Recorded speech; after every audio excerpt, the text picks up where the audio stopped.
I think that's a really hard one because I think it does feel like it feels hopeless and helpless, and all of the pleasures that we normally recharge ourselves with aren't available.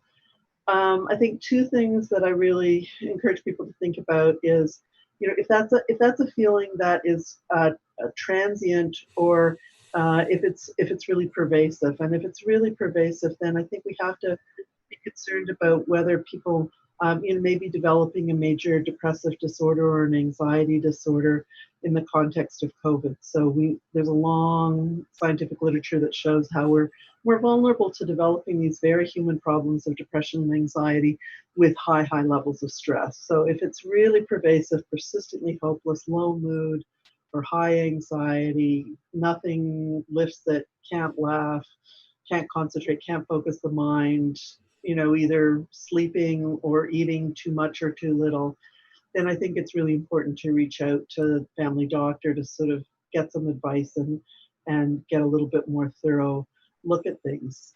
If that's not the case and it's a kind of transient hopelessness that comes and goes, then I really encourage people to kind of come back to this question of, you know, what's important to me in my life, and then how can I enact that, or how can I achieve some of those goals within the constraints of COVID? So maybe we need to get a stat consult from a philosopher on that one. But what is meaningful to me? What matters? What do I value? Um, one of my favorite psychiatric colleagues says in tough times to try to sort of set yourself up by saying, what do I want to be able to say 10 years from now or 5 years from now about how I got through this period of time? Are there actions, are there things that I can do or take that will help move me towards those goals? And then I think the other thing, just fundamentally, I think that, the things that really matter to people are kind of living well and loving well.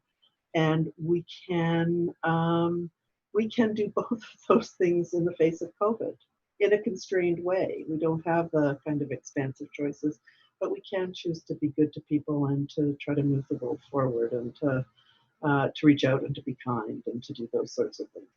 But it's hard.